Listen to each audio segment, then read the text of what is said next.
नमस्कार साथियों। दून पाठशाला में आप सभी का बहुत बहुत स्वागत है। और आज हम घटना चक्र के दूसरे अध्याय को देखेंगे और ये आपके राष्ट्रीय आय से संबंधित है। और इसमें पहले हम इसके नोट्स को देखेंगे, उसके बाद जो इसमें क्वेश्चन पूछे गए हैं उनको सिंप्लीफाई करने की कोशिश करेंगे। तो जो आर्थिक घरेलू सीमा की जो संकल्पना है, ये आपके जो राष्ट्रीय आय लेखांकन है, ये आपके समष्टि अर्थशास्त्र की एक शाखा है। और राष्ट्रीय आय तथा इससे संबंधित समूचों का जो आकलन होता है, ये भी समष्टि अर्थशास्त्र का एक भाग है। और राष्ट्रीय आय और इससे संबंधित जो कोई भी समुच्चय जो होता है, एक देश के उत्पादन क्रियाओं का एक मापन है या एक देश की क्रियाओं का माप है। अगर आर्थिक सीमा की बात करें तो संयुक्त राष्ट्र संघ के अनुसार जो आर्थिक सीमा होती है आपकी, किसी आर्थिक सीमा एक देश की सरकार द्वारा जो प्रशासित एक भौगोलिक सीमा है, जिसमें आपके व्यक्तियों, वस्तुओं और पूंजी का निर्बाध संचालन होता है। तो ध्यान रखना जी, संयुक्त राष्ट्र संघ के अनुसार आर्थिक सीमा वो एक देश की सरकार द्वारा प्रशासित एक भौगोलिक सीमा है, जिसमें आपके व्यक्तियों, वस्तुओं, पूंजी का निर्बाध संचालन होता है। और इस परिभाषा का आधार जो है, ये आपके व्यक्तियों, वस्तुओं, पूंजी के संचालन की स्वतंत्रता से है। आर्थिक सीमा का क्षेत्र कहाँ कहाँ तक है? तो आर्थिक सीमा के क्षेत्र के अंतर्गत आपके एक तो देश की राजनीतिक सीमा आती है, और इसमें आपके देश के विदेशों में जो दूतावास होते हैं, ये भी आपके आर्थिक सीमा के अंतर्गत आते हैं। जो वाणिज्य दूतावास होते हैं ये भी आपके आर्थिक सीमा के अंतर्गत आते हैं। और जो सैनिक प्रतिष्ठान होते हैं, ये भी आपके आर्थिक सीमा के अंतर्गत आते हैं। और देश के निवासियों द्वारा दो या दो से अधिक देशों के जो मध्य जो चलाई जाने वाले जो जलयान या वायुयान होते हैं, ये भी आपके आर्थिक सीमा के क्षेत्र के अंतर्गत आते हैं। और जो मछली पकड़ने की जो नौकाएं होती है, या तेल या प्राकृतिक गैस के जो यान होते हैं, या जो अंतर्राष्ट्रीय जल सीमाओं में या उन क्षेत्रों में चलाए जाने वाले अनन्य पर जो देश के अनन्य अधिकार होते हैं, ये भी आपके आर्थिक सीमा के अंतर्गत आते हैं। राष्ट्रीय आय समूचों को दो श्रेणियां होती है, एक तो आपकी घरेलू और दूसरी आपकी राष्ट्रीय होती है। अर्थात घरेलू उत्पादन यानी डोमेस्टिक प्रोडक्ट, और राष्ट्रीय उत्पादन यानी नेशनल प्रोडक्ट। और एक देश की आर्थिक सीमा में स्थित उत्पादन इकाइयों द्वारा जो उत्पादन किया जाता है, उसको सकल घरेलू उत्पाद कहते हैं। एक देश की आर्थिक सीमाओं में स्थित उत्पादन इकाइयों द्वारा किया गया उत्पाद घरेलू उत्पाद कहलाता है। तो ध्यान रखना कि अगर एक घरेलू सीमा आर्थिक सीमा के अंतर्गत अगर उत्पादन किया जा रहा है, तो उसको आपके घरेलू उत्पाद बोलेंगे। निवासी की संकल्पना देखते हैं। जो निवासी की जो संकल्पना है, जो नागरिक और निवासी जो है, ये दो अलग शब्द हैं। एक व्यक्ति जो है आपके एक व्यक्ति जो होता है, एक देश का नागरिक हो सकता है और किसी अन्य देश का निवासी हो सकता है। माना जैसे जैसे आप भारत के नागरिक हो और आप किसी अन्य देश में काम करने जाते हो, तो आप भारत के नागरिक होंगे जब, लेकिन जहां आप जाओगे वहां का आप निवासी बन जाओगे। जो भारतीय विदेशों में रहते हैं, वो भारत के नागरिक तो हैं, लेकिन वो जिस देश में रहते हैं वहाँ के ये निवासी है। तो ध्यान रखना, निवासी और जो नागरिक है, इसमें थोड़ा कन्फ्यूजन हो सकता है। तो ध्यान रखना, एक जो नागरिक हो, एक देश का नागरिक हो सकता है, दूसरे देश का ये आपका निवासी हो सकता है। निवासी की परिभाषा देखें तो इसमें आपका एक व्यक्ति भी आता है, एक संस्था उस देश का निवासी कहलाता है। यानी इसमें आपको हो सकता है आपसे ये पूछे कि एक व्यक्ति ही निवासी हो सकता है, तो व्यक्ति नहीं, एक संस्था भी आपका उस देश का निवासी कहलाता है। जिस देश में रहता है या स्थित, वह उसी आर्थिक सीमा उसके आर्थिक हित का केंद्र होता है। यानी जो व्यक्ति जिस देश में रहता है, वहाँ का तो निवासी होता है, और उसके आर्थिक सीमा के अंतर्गत उसके आर्थिक हित का केंद्र में होता है, क्योंकि जितने भी उसके द्वारा एक्टिविटी की जाती है, उसके आर्थिक सीमा के अंतर्गत की जाती है। आर्थिक हितों के केंद्र में दो बातें शामिल होती है। वो निवासी उस देश की आर्थिक सीमा में रहता है, और उसके जो जितने भी उसका कमाने, खर्च करने या संचय करने की जो आर्थिक क्रिया होती है, वो उसी सीमा के अंतर्गत होती है। एक देश के निवासी द्वारा किया गया उत्पादन एक देश के निवासियों द्वारा किया गया उत्पादन राष्ट्रीय उत्पादन कहलाता है। तो ध्यान रखना, एक देश के निवासियों द्वारा किया गया उत्पादन राष्ट्रीय उत्पादन कहलाता है। यानी हमारे देश के जो निवासियों के द्वारा, हमारे देश के नागरिक जो विदेशों में है, उनके द्वारा उत्पादन किया गया, और हमारे देश में जो लोग रहते हैं उनके द्वारा जो किया उत्पादन किया गया, उसको राष्ट्रीय उत्पाद कहेंगे। यह उत्पादन चाहे उस देश की आर्थिक सीमा में किया गया हो या उससे बाहर किया हो, क्योंकि कुछ लोग, हमारे देश के लोग जो विदेशों में रहते हैं, उनके द्वारा भी कुछ उत्पादन किया जा रहा है, और जो हमारे देश में रह रहे हैं उनके द्वारा भी उत्पादन किया जा रहा है। तो जो हमारे नागरिकों के द्वारा जो उत्पादन किया जा रहा है, उसको ही राष्ट्रीय उत्पाद कहते हैं, ये ध्यान रखना। और इसकी तुलना उन सभी उत्पादन इकाइयों द्वारा किया गया उत्पादन है जो एक देश की आर्थिक सीमा में स्थित है और घरेलू उत्पाद कहलाता है, चाहे वो उत्पादित निवासियों द्वारा किया गया या गैर निवासियों द्वारा किया गया है। तो ध्यान रखना, जो एक आर्थिक सीमा के अंतर जो उत्पादन किया जाता है, वो चाहे हमारे देश के नागरिकों द्वारा उत्पादन किया गया है या कोई विदेश का जो विदेशी नागरिक जो भारत में रह रहा है उसके द्वारा जो उत्पादन किया गया, ये आपका घरेलू उत्पाद कहलाता है। यानी जब हमारे लोगों के द्वारा जो उत्पादन किया जाता है, जब उस चीज़ को देखते हैं तो आपका राष्ट्रीय उत्पाद होगा। जब हमारे देश के आर्थिक सीमा के अंतर्गत हमारे द्वारा हम विदेशी जो यहाँ रहते हैं उनके द्वारा जो उत्पादन किया जाता है उसको आपके घरेलू उत्पाद कहलाता है। ये ध्यान रखना, ये मोटा सा अंतर है इसमें। चाहे वो किसी भी उत्पादन निवासी हो या कहीं गैर निवासी हो, तो उसका द्वारा उत्पादन आपका घरेलू उत्पादन कहलाता है। यानी आप ये मान के चलो, एक बाउंड्री के अंतर्गत जो उत्पादन किया जा रहा है ये आपका घरेलू है, और एक बाउंड्री के बाहर जो उत्पादन किया जा रहा है हमारे नागरिकों के द्वारा, वो आपका राष्ट्रीय उत्पाद है। तो इसमें अगर राष्ट्रीय उत्पाद और घरेलू उत्पाद में थोड़ा ध्यान रखना, क्योंकि इसमें फिर आगे जो क्वेश्चन होगा उसमें थोड़ा कन्फ्यूजन हो सकता है आपको, फिर अगर ये परिभाषा आपको क्लियर नहीं होगी तो।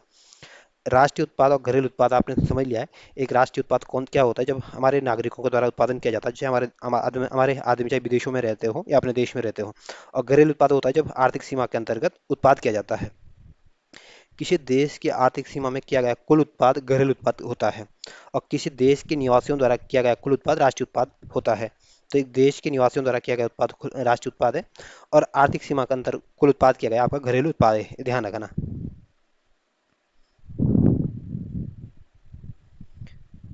हम देखते हैं राष्ट्रीय उत्पाद कैसा होता है। तो राष्ट्रीय उत्पाद में आपकी जो निकलेगा तो उसमें आपका घरेलू उत्पाद भी आएगा, और देश के निवासियों द्वारा आर्थिक सीमा से जो बाहर किया गया उत्पाद है उसको भी जोड़ा जाएगा, और देश की आर्थिक सीमा के द्वारा जो गैर निवासियों द्वारा उत्पादन किया जाता है उसको माइनस किया जाता है। यानी आपसे पूछेंगे राष्ट्रीय उत्पाद किसे कहते हैं, तो आप ध्यान रखना, जो राष्ट्रीय उत्पाद किसे कहते हैं तो ध्यान रखना, जो एक तो एक घरेलू उत्पाद होता है जो हमारे देश के अंदर उत्पादित किया जा रहा है घरेलू उत्पाद, उसको जोड़ा जाएगा। और कुछ हमारे देश के जो निवासी है वो हमारे आर्थिक सीमा से बाहर रहते हैं, विदेशों में रहते हैं, तो उनका के द्वारा जो उत्पादन किया जाता है उसको जोड़ा जाता है। कुछ ऐसे भी लोग हैं जो विदेशी नागरिक होंगे और हमारे देश में हमारी आर्थिक सीमा के अंतर्गत उत्पादित कर रहे हैं, उनके द्वारा जो उत्पादन किया गया है उसको माइनस किया जाता है। तो जब इसको हमारे देश के नागरिकों के द्वारा जो उत्पादन किया उसको जोड़ा जाता है, और विदेशों के नागरिकों के द्वारा जो उत्पादन किया गया उसको माइनस किया जाता है, तो उसको ये आपका राष्ट्रीय उत्पाद में कहलाता है। ध्यान रखना। देश के नागरिकों द्वारा आर्थिक सीमा से बाहर किए गए उत्पाद में योगदान को विदेशों से प्राप्त कारक आय कहते हैं। तो ध्यान रखना, एक देश के नागरिकों द्वारा जो आर्थिक सीमा से बाहर जो किए गए जो उत्पादन होता है उनका जो योगदान होता है उससे विदेशों से जो आय होती है उसको कारक आय कहते हैं। और देश की आर्थिक सीमा में जो गैर निवासी होते हैं, जो विदेशी लोग होते हैं, उनके द्वारा जो उत्पादन में जो योगदान किया जाता है और विदेशों को जो दी गई कारक जो विदेशों को दी गया जो उत्पादन होता है उसको कारक आय कहते हैं। और जो राष्ट्रीय उत्पाद होता है इसमें आपके एक तो घरेलू उत्पाद को जोड़ दिया है। घरेलू उत्पाद राष्ट्रीय उत्पाद कैसे निकलेगा आपके इसमें, आपके घरेलू उत्पाद प्लस विदेशों से प्राप्त कारक आय को जोड़ा जाता है, और जो विदेशों को दी गई कारक आय उसको माइनस किया जाता है। और जो विदेशों से प्राप्त कारक आय और विदेशों को दी गई कारक आय के अंतर को विदेशों से निवल कारक आय कहते हैं। और राष्ट्रीय उत्पाद अगर आपको निकालना है तो घरेलू उत्पाद प्लस विदेशों से कारक निवल कारक आय को जोड़ दिया जाए तो भी आपका राष्ट्रीय उत्पाद निकलता है। यदि विदेशों से प्राप्त कारक आय जो है विदेशों को दी गई कारक आय से अधिक है, तो विदेशों से निवल कारक आय को धनात्मक होगी। और यदि विदेशों से प्राप्त कारक आय विदेशों को दी गई कारक आय से कम हो, तो विदेशों की निवल कारक आय आपकी ऋणात्मक होगी। इसको ऐसे समझो, जब हमारे देश के जो नागरिक है या हमारे देश के जो निवासी हैं, जब हमारे लोग जो बाहर काम कर रहे हैं, अगर उनके द्वारा जो उत्पादन किया गया है वो ज़्यादा हो, और जो विदेशी हमारे देश में उनके द्वारा उत्पादन जो किया गया वो कम हो, तो उसको आपके धनात्मक बोलेंगे। और जब हमारे देश के नागरिकों के द्वारा जो विदेशों में रहते हैं उनके द्वारा उत्पादन कम किया गया, और हमारे देश की सीमा के अंतर्गत जो विदेशी नागरिक उनके द्वारा उत्पादन अगर ज़्यादा किया गया तो उसको आपके ऋणात्मक निवल कारक आय कहते हैं। ध्यान रखना। औद्योगिक वर्गीकरण देखते हैं। उत्पादन इकाइयों का अलग अलग औद्योगिक समूह या क्षेत्रों में समूहीकरण औद्योगिक वर्गीकरण कहलाता है। उत्पादन इकाइयों का अलग अलग औद्योगिक समूह या क्षेत्रों में समूहीकरण औद्योगिक वर्गीकरण कहलाता है। और इसमें हम प्राथमिक क्षेत्र, द्वितीय क्षेत्र और तृतीय क्षेत्र को देखते हैं। जो प्राथमिक क्षेत्र है ये ऐसा क्षेत्र होता है जहाँ उत्पादन की इकाइयों को जहाँ उन उत्पादों की इकाइयों को शामिल किया जाता है जो कि आपके प्राकृतिक संसाधन के दोहन के उत्पादन से करती है, या यूँ बोले कि डायरेक्ट आपके प्राकृतिक संसाधनों का दोहन करती है। जैसे आपकी एग्रीकल्चर हो गया, कृषि हो गया, पशुपालन हो गया, मछली पकड़ना हो गया, खनन हो गया, उत्खनन हो गया, वानिकी हो गया।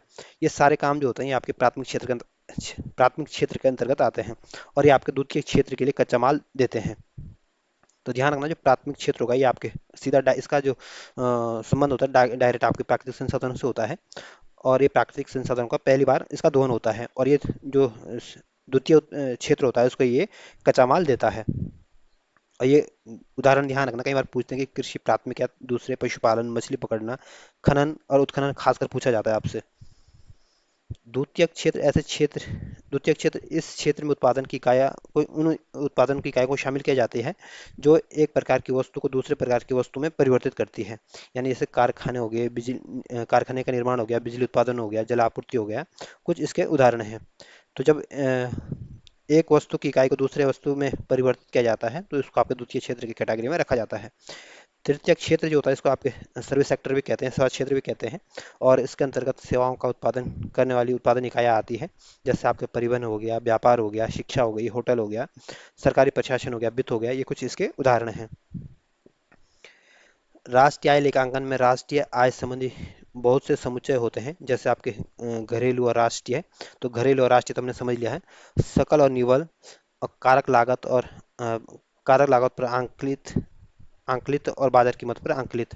तो इसको हमें, जैसे हमने ऊपर देखा था कि घरेलू और राष्ट्रीय में क्या अंतर है, वैसे हम सकल और निवल को भी देखेंगे, और ऐसे हम कारक लागत और बाजार कीमत को भी देखेंगे। तो सकल में से जब आप मूल्य ह्रास को माइनस कर देंगे तो आपका निवल बचेगा, ये ध्यान रखना। निवल राष्ट्रीय उत्पाद व घरेलू उत्पाद में अंतर देखते हैं। तो निवल घरेलू उत्पाद कब निकलेगा, जब आप सकल घरेलू उत्पाद में से मूल्य ह्रास को अगर माइनस कर देंगे तो आपका निवल घरेलू उत्पाद बचेगा। वैसे ही निवल राष्ट्रीय उत्पाद कैसे निकलेगा, तो जो सकल राष्ट्रीय उत्पाद में से आप मूल्य ह्रास को माइनस कर दोगे तो आपका निवल राष्ट्रीय उत्पाद निकलेगा। तो ये सूत्र आपसे डायरेक्ट पूछ सकते हैं कि निवल राष्ट्रीय उत्पाद बराबर आपको दिया जाएगा सकल राष्ट्रीय उत्पाद प्लस मूल्य ह्रास दिया जाएगा। इस टाइप से आपसे क्वेश्चन पूछे जाएंगे। तो आपको ध्यान रखना, जब सकल में से मूल्य ह्रास को घटा दिया जाता है तो आपका निवल बचता है। बाजार कीमत पर आकलन और साधन लागत पर आकलन। साधन लागत पर घरेलू उत्पाद बराबर जो बाजार कीमतों पर घरेलू उत्पाद माइनस में अप्रत्यक्ष कर को माइनस कर दिया जाता है और सब्सिडी को उसमें जोड़ दिया जाता है। तो साधन लागत पर अगर घरेलू उत्पाद निकालना है तो बाजार कीमतों पर घरेलू उत्पादों में से आपके इनडायरेक्ट टैक्स को माइनस करना है और सब्सिडी को जोड़ देना है। और अप्रत्यक्ष कर और सब्सिडी के अंतर को आपके निवल अप्रत्यक्ष कर कहते हैं। तो पूछ सकते हैं कि निवल अप्रत्यक्ष कर किसे कहते हैं, तो जब आपके अप्रत्यक्ष कर और सब्सिडी के अंतर जो होता है उसको आपके निवल अप्रत्यक्ष कर कहते हैं। या यूं बोले कि निवल अप्रत्यक्ष कर बराबर अप्रत्यक्ष कर माइनस सब्सिडी। साधन लागत पर साधन लागत पर निवल राष्ट्रीय उत्पाद को राष्ट्रीय आय कहते हैं। तो पूछ सकते हैं कि राष्ट्रीय आय किसे कहते हैं, तो साधन लागत पर जो निवल राष्ट्रीय उत्पाद होता है उसको आपके राष्ट्रीय आय कहते हैं। राष्ट्रीय आय बराबर है आपके बाजार मूल्य पर सकल घरेलू उत्पाद माइनस मूल्य ह्रास माइनस निवल अप्रत्यक्ष कर प्लस विदेशों से निवल कारक आय को जोड़ दिया जाता है, तो आपकी राष्ट्रीय आय निकलती है। राष्ट्रीय आय की आकलन की विधियां देखते हैं। राष्ट्रीय आय की चक्रीय प्रवाह से हम इसके आकलन के तीन विधियां मिलती हैं: उत्पाद विधि, आय विधि और व्यय विधि। यानी उत्पाद विधि से हम देखते हैं कितना उत्पादन किया जा रहा है, आय विधि से देख रहे हैं कितनी इनकम जनरेट हो रही है, और व्यय विधि से हम देखेंगे कितना खर्च होता है। तो जो उत्पाद विधि है इसके अंतर्गत आपके पहले प्रत्येक क्षेत्र में बुनियादी कीमतों पर सकल मूल्य समृद्धि ज्ञात किया जाता है, और सभी क्षेत्रों की इस मूल्य समृद्धि का योग करके बाजार कीमत पर जीडीपी ज्ञात हो जाता है। तो ध्यान रखना, प्रत्येक क्षेत्र में बुनियादी कीमतों का सकल मूल्य समृद्धि ज्ञात किया जाता है, और सभी क्षेत्रों के मूल्य की समृद्धि का योग करके बाजार कीमत पर आपके जीडीपी ज्ञात हो जाता है या सकल घरेलू उत्पाद ज्ञात हो जाता है। या यूं बोले कि बुनियादी कीमत पर जीवीए का योग प्लस उत्पाद कर माइनस उत्पाद सब्सिडी। और आय विधि में देखें तो आय विधि के अंतर्गत आपके पहले क्षेत्र के द्वारा किए गए कुल कारक भुगतान का आकलन किया जाता है कि हमने कुल कारक आय का भुगतान कितना, मतलब हमने भुगतान करना होगा, उसका आकलन किया जाता है। फिर तीनों क्षेत्रों के कारक भुगतानों का योग करके कारक लागत पर निवल मूल्य वृद्धि और घरेलू कारक आय को ज्ञात हो जाता है। घरेलू कारक आय में आपके निम्न निम्न घटक होते हैं, जिसमें आपके कर्मचारियों का पारिश्रमिक हो गया, किराया, रॉयल्टी हो गया, लाभ हो गया, ब्याज हो गया, है ना। तो ये आपके घरेलू कारक के कारक है या घटक है। मिश्रित आय से तात्पर्य है सारे कारकों को शामिल कर मिश्रित आय से तात्पर्य सारे कारकों की सम्मिलित आय है। अतः साधन लागत पर निवल घरेलू उत्पाद बराबर कर्मचारियों को पारिश्रमिक प्लस किराया, रॉयल्टी प्लस ब्याज प्लस लाभ प्लस मिश्रित आय। यानी मिश्रित आय का मतलब है जब आपके लाभ को भी जोड़ दिया जाता, ब्याज को भी जोड़ दिया जाता है, किराए को भी जोड़ दिया जाता है, कर्मचारियों को जो पारिश्रमिक दिया जाता है वो भी जोड़ दिया जाता है, तो ये आपकी मिश्रित आय निकल के आती है। जो व्यय विधि है इसके अंतर्गत आपके उपभोग और निवेश पर किए गए व्यय को जोड़ लिया जाता है, और यह घरेलू उत्पाद पर किया गया व्यय होता है। और इसमें इसके विभिन्न घटक होते हैं, जैसे निजी अंतिम उपभोग व्यय होता है, सरकारी अंतिम उपभोग व्यय होता है, सकल घरेलू पूंजी निर्माण होता है इसका घटक है, और निवल निर्यात या निर्यात आयात इसके घटक हैं। परियोजना आय क्या होती है? तो जब उपभोग व्यय और बचत के लिए उपलब्ध आय को परियोजना आय कहते हैं। तो ध्यान रखना, उपभोग व्यय और बचत के लिए जो उपलब्ध आय होती है उसको आपके परियोजना आय कहते हैं। इसमें कारक आय और हस्तांतरण दोनों शामिल होती है, तो इसमें कारक आय भी शामिल होती है और गैर कारक आय भी इसमें शामिल होती है। राष्ट्रीय आय में केवल कारक आय शामिल होती की जाती है। तो ध्यान रखना, परियोजना आय में आपके कारक आय और गैर कारक आय दोनों शामिल होती है, जबकि राष्ट्रीय आय में आपके केवल कारक आय शामिल होती है। यदि राष्ट्रीय आय ज्ञात हो तो परियोजना आय ज्ञात की जा सकती है। यदि नेशनल इनकम ज्ञात होगी तो प्रति व्यक्ति आय भी आपसे आसानी से निकल सकती है। राष्ट्रीय परियोजना आय से संबंधित दो समुच्चय होते हैं, एक सकल राष्ट्रीय परियोजना आय, दूसरा आपका निवल राष्ट्रीय परियोजना आय। सकल राष्ट्रीय परियोजना आय बराबर आपके राष्ट्रीय आय में प्लस निवल अप्रत्यक्ष कर को जोड़ दिया जाता है, प्लस मूल्य ह्रास को भी जोड़ दिया जाता है, और विदेशों से निवल चालू हस्तांतरण को भी इसमें जोड़ दिया जाता है, तो आपकी सकल राष्ट्रीय परियोजना आय निकल के आती है। अगर हम भारत के संदर्भ में देखें तो किसी राष्ट्र के नागरिकों द्वारा एक वर्ष की अवधि में उत्पादित समस्त अंतिम वस्तुओं और सेवाओं की कुल मौद्रिक मूल्य राष्ट्रीय आय कहलाता है। तो ध्यान रखना, राष्ट्रीय आय किसे कहते हैं? तो एक राष्ट्र के नागरिकों के द्वारा एक वर्ष में की अवधि में उत्पादित समस्त अंतिम वस्तुओं और सेवाओं के कुल मौद्रिक मूल्य को राष्ट्रीय आय कहते हैं। तो राष्ट्रीय आय में चार पांच बातें ध्यान रखना, एक तो कुल मौद्रिक मूल्य का ध्यान रखना, और वस्तु और सेवा दोनों ध्यान रखना, और अंतिम मूल्य समस्त अंतिम वस्तु और सेवाओं का मूल्य ध्यान रखना, और देश के नागरिकों के द्वारा, और एक वर्ष की अवधि। तो किसी देश के नागरिकों द्वारा एक साल के अंदर जितना भी उत्पादन किया जाता है, चाहे वस्तु हो चाहे सेवा हो, उसका जो कुल मौद्रिक मूल्य होता है उसको आपके नेशनल इनकम कहा जाता है। ये आपसे पूछा जा सकता है। राष्ट्रीय आय की गणना जो है ये आपके तीन विधियों के का संयोजन से की जाती है, जैसे आपको उत्पाद विधि हो गई, आय विधि होगी, व्यय विधि होगा। तो इनसे आपके राष्ट्रीय आय की गणना की जाती है। तो उत्पाद विधि में हम समस्त संसाधन द्वारा कुल अंतिम उत्पादन को देखते हैं, आय विधि में हम समस्त संसाधन द्वारा अर्जित कुल आय को देखते हैं, और व्यय विधि में समस्त उपभोग द्वारा या व्यय का योग को देखा जाता है, कितना हमने खर्च किया है। और भारत में राष्ट्रीय आय का सबसे पहले जो अनुमान लगाया था ये आपके दादा भाई नौरोजी ने लगाया था, और 1968 में इन्होंने ये अनुमान लगाया था, और उस समय जो प्रति व्यक्ति आय बोली गई थी आपके 20 रुपये मानी गई थी या बोली गई थी। आज़ादी से पहले भी राष्ट्रीय आय का अनुमान लगाया गया था, और उस समय ये अनुमान जो लगाया था ये आपके विलियम डिग्वी और फिंडले सिराज ने लगाया था। आरसी देसाई और बी नटराज आदि इसमें शामिल थे। तो पूछ सकते हैं कि आज़ादी से पहले किन किन लोगों ने राष्ट्रीय आय के अनुमान लगाने की कोशिश की थी? तो ध्यान रखना, विलियम डिग्वी, फिंडले, सिराज और आरसी देसाई, वी नटराज आदि लोग शामिल थे। आज़ादी से पहले राष्ट्रीय आय का सर्वाधिक वैज्ञानिक अनुमान लगाया था ये आपके बी के आर वी राव ने लगाया था, और ये 1931-32 में इन्होंने वैज्ञानिक तरीके से आपके राष्ट्रीय आय का अनुमान लगाया था। और आज़ादी के बाद जो राष्ट्रीय आय की जो गणना की गई थी आपके 1949 में आपके पीसी मालोनोबिस की अध्यक्षता में आपके नेशनल इनकम कमेटी का गठन किया गया था, और इसमें तीन अन्य सदस्य भी थे। कई बार इनके नाम भी पूछ लेते, तो ध्यान रखना, इसमें आपके डी आर गाडगिल थे, बी के आर वी राव इसमें सदस्य थे। तो ध्यान रखना, इसके जो मालोनोबिस तो इसका अध्यक्ष थे, और डॉक्टर डी आर गाडगिल और वी के आर राव भी इसमें शामिल थे, ध्यान रखना। तो हो सकता है पूछ इनके अध्यक्ष का नाम ना पूछे, इन सदस्यों का नाम पूछ ले। और इस कमेटी ने 1951 में पहली रिपोर्ट दी थी, 1954 में दूसरी रिपोर्ट प्रस्तुत की थी। वर्तमान में राष्ट्रीय आय की जो गणना की जाती है आपके एनएसओ के द्वारा की जाती है, राष्ट्रीय सांख्यिकी कार्यालय द्वारा की जाती है, या नेशनल स्टैटिकल ऑफिस के द्वारा की जाती है। और इससे पहले जो ये गणना की जाती है आपके सीएसओ के द्वारा की जाती थी। और जो एनओसो है ये आपके सांख्यिकी जो कार्यक्रम कार्यान्वयन मंत्रालय भारत सरकार के अधीन काम करता है। तो ध्यान रखना कि आपके नेशनल इनकम या राष्ट्रीय आय की गणना कौन करता है? तो एनओसो, ध्यान रखना। राष्ट्रीय आय की अवधारणाएं देखते हैं। इसमें सबसे पहले हम जीडीपी को देखेंगे। तो जो जीडीपी या सकल घरेलू उत्पाद है, किसी देश की भौगोलिक सीमा के भीतर एक वित्तीय वर्ष में उत्पादित समस्त अंतिम वस्तुओं और सेवाओं का कुल मौद्रिक मूल्य उस देश का सकल घरेलू उत्पाद कहलाता है। तो ध्यान रखना जीडीपी किसे कहते हैं। तो जीडीपी में ध्यान रखना, एक तो आपकी भौगोलिक सीमा के अंतर्गत देखना, और एक वित्तीय वर्ष देखना, और उत्पादित अंतिम वस्तुओं का सेवाओं का मौद्रिक मूल्य को जोड़कर आपकी जीडीपी निकलती है। तो एक देश की भौगोलिक सीमा के अंदर एक साल के अंदर उत्पादित समस्त अंतिम वस्तुओं और सेवाओं का कुल मौद्रिक मूल्य आपका जीडीपी कहलाता है। ध्यान रखना। वर्ल्ड बैंक के अनुसार 2025 में जारी आंकड़ों के अनुसार 2024 के संदर्भ में देखें तो पीपीपी के आधार पर, क्रय शक्ति क्षमता के आधार पर भारत विश्व की तीसरे नंबर की सबसे बड़ी अर्थव्यवस्था है। पहले नंबर पर आपकी चाइना है, दूसरे नंबर आपका यूएसए, तीसरे नंबर पर हमारा भारत है।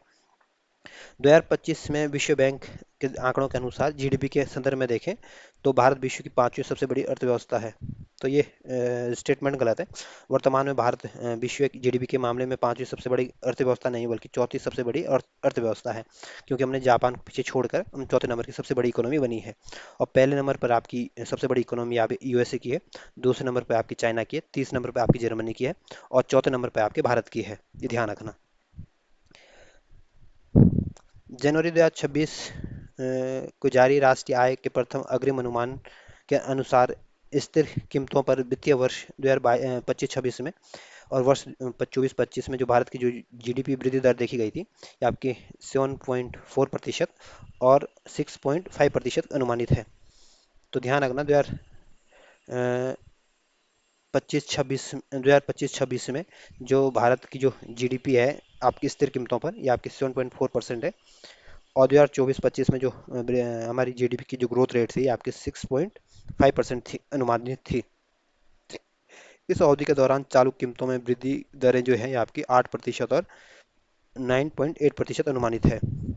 तो अगर आपकी स्थिर कीमतों पर पूछे तो 7.4 ध्यान रखना, और चालू कीमतों पर देखें तो 8% ध्यान रखना। ये 2025-26 का, और ये आपका 2024-25 का है। राष्ट्रीय सकल राष्ट्रीय उत्पाद को देखते हैं, यानी जीएनपी को देखते हैं। तो किसी देश के नागरिकों के द्वारा, निवासी एवं अनिवासी दोनों के द्वारा उत्पादित किसी वित्तीय वर्ष में उत्पादित अंतिम वस्तुओं सेवाओं का कुल मौद्रिक मूल्य उस देश का सकल राष्ट्रीय उत्पाद कहा जाता है। तो इसमें भी एक देश के नागरिकों के द्वारा, चाहे वो निवासी हो या अनिवासी हो, एक वित्तीय वर्ष में उत्पादित अंतिम वस्तुओं और सेवाओं का कुल मौद्रिक मूल्य को उस देश का सकल राष्ट्रीय उत्पाद कहलाता है।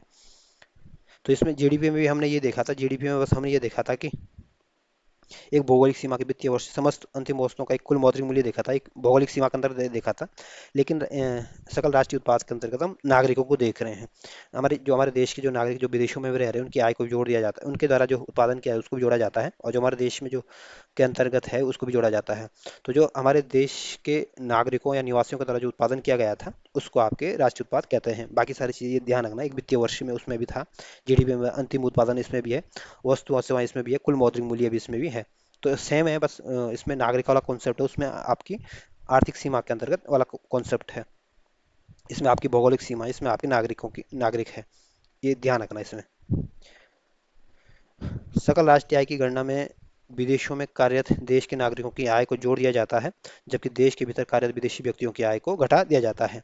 यानी जब आपको जीएनपी ज्ञात करनी है तो हमारे देश, जब जीएनपी की गणना करनी पड़ेगी तो जो विदेशी नागरिक हमारे देश में काम कर रहे हैं उनके द्वारा जो उत्पादन किया है उसको माइनस किया जाता है, और जो हमारे नागरिक जो विदेशों में काम करते हैं उनके द्वारा जो आय जनरेट की गई है उसको जोड़ दिया जाता है।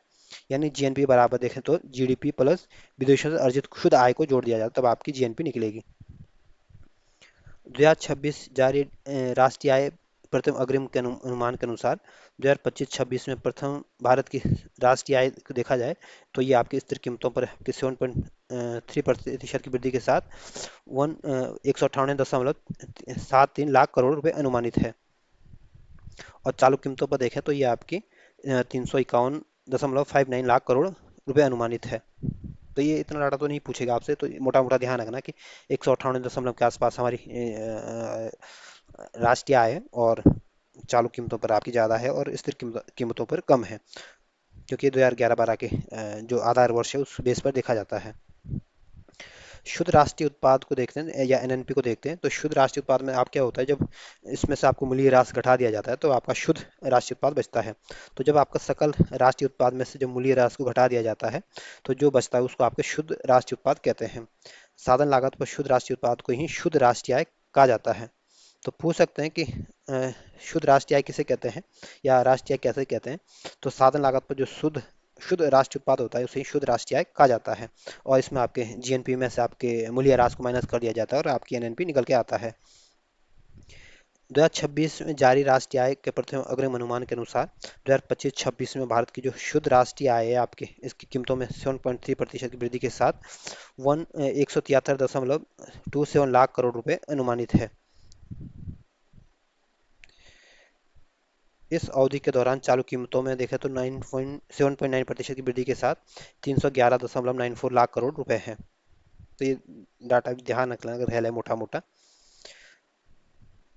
जहां वर्ष 2025-26 में भारत की प्रति व्यक्ति आय स्थिर और चालू कीमतों पर जो देखे थे क्रमशः थी, तो चालू कीमतों पर तो अ, हमारी जो प्रति व्यक्ति आय ज़्यादा थी और स्थिर कीमतों पर कम थी, क्योंकि स्थिर कीमतों पर 1,21,968 रुपये थी और चालू कीमतों पर आपके 2,19,575 रुपये है।